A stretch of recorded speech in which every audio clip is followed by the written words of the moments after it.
Hello दोस्तों, आज हम देखेंगे हिस्ट्री का मोस्ट इम्पॉर्टेंट टॉपिक जो कि बहुत ज़्यादा कन्फ्यूजन वाला है यदि आप इसे समझ के नहीं पढ़ते हैं तो चलिए बिना किसी देरी के शुरुआत करते हैं हम आज के अपने टॉपिक का।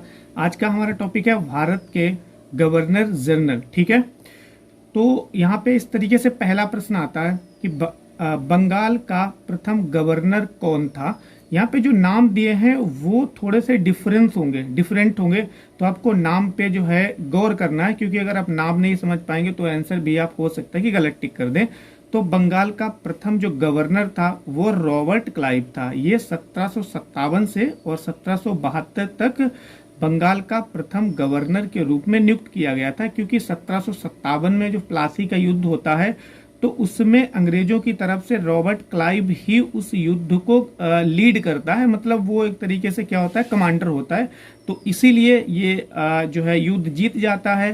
तो जो अंग्रेजों की सरकार थी वो जो है इसे यहाँ का गवर्नर बना देती है, यहाँ का बंगाल का।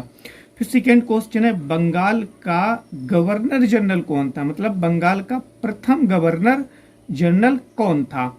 तो उसके बाद में ये वॉरेन हेस्टिंग जो था वो बंगाल का प्रथम, यहाँ पे मैं प्रथम लिखना भूल गया हूँ, ठीक है, बंगाल का प्रथम गवर्नर जनरल था, जो कि सन 1773 से 1833 तक रहा था।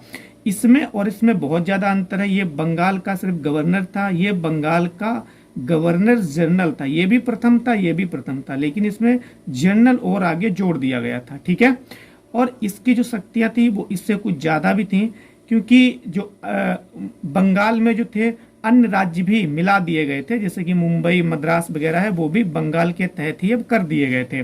तो वॉरेन हेस्टिंग था वो क्या था, बंगाल का प्रथम गवर्नर जनरल था। ठीक है, और जबकि रॉबर्ट क्लाइव था वो क्या था, वो बंगाल का गवर्नर, मतलब पहला गवर्नर था सिर्फ। फिर उसके बाद में नेक्स्ट देखते हैं, नेक्स्ट आता है भारत का गवर्नर। यहाँ पे बंगाल का गवर्नर है, यहाँ पे भारत का गवर्नर, मतलब भारत का पहला गवर्नर कौन था।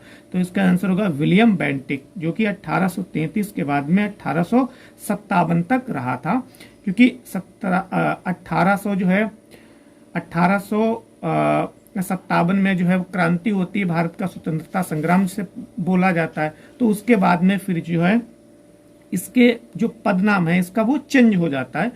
तो इसके आगे वाला क्वेश्चन क्या बनता है, भारत का पहला वायसराय। यहाँ पे देखो डिफरेंस है क्या, यहाँ पे गवर्नर है बंगाल का गवर्नर, यहाँ पे बंगाल का गवर्नर जनरल है, और यहाँ पे है भारत का गवर्नर। ठीक है, इतना अंतर समझ में आ गया।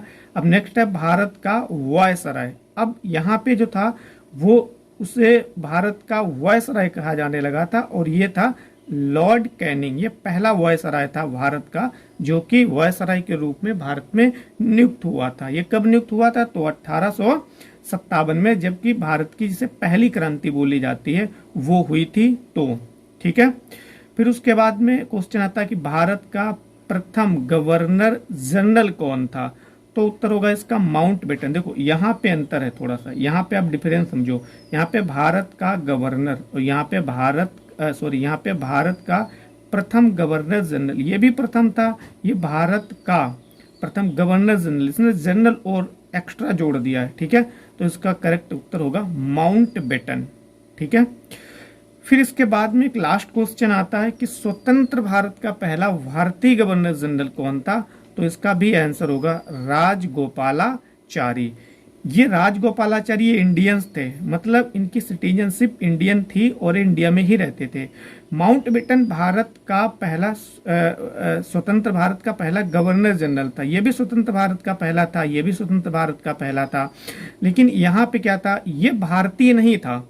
माउंट बेटन तो भाई इंग्लैंड का था, वो भारत में शासन करता था, रहता था, गवर्नर जनरल था। लेकिन राजगोपालाचारी थे, इनकी सिटीजन इंडियन थी, ये इंडियन थे, इसीलिए इन्हें स्वतंत्र भारत का पहला भारतीय गवर्नर जनरल बोला गया है। तो ठीक है, फिर से एक बार जल्दी से देख लेते हैं। बंगाल का प्रथम गवर्नर रॉबर्ट क्लाइव, बंगाल का प्रथम governor general Warren Hastings, Bharat का प्रथम गवर्नर विलियम बेंटिक, फिर है भारत का प्रथम वायसराय लॉर्ड कैनिंग, फिर है भारत का प्रथम गवर्नर जनरल या स्वतंत्र भारत का प्रथम गवर्नर जनरल। यहाँ पे बहुत ज़्यादा कंफ्यूजन होता है, नहीं समझोगे तो माउंटबेटन है। यहाँ पे स्वतंत्र भारत का प्रथम भारतीय, ये जो वर्ड जोड़ दिया गया ना, ये आंसर को जो है डिफरेंट कर सकता है। अगर भारतीय जोड़ दिया जाएगा तो राजगोपालाचारी आएगा, भारतीय हटा दिया जाएगा, क्वेश्चन सेम रहेगा तो माउंटबेटन आएगा। ठीक है, तो आज हमने ये टॉपिक बहुत ही कम समय में कोशिश की कंप्लीट करने की कोशिश करें, और जो भी इसमें कन्फ्यूजन जो है होता है और उसे भी मैंने कोशिश किया है कि उसे हम रिड्यूस कर पाएँ। Thank you.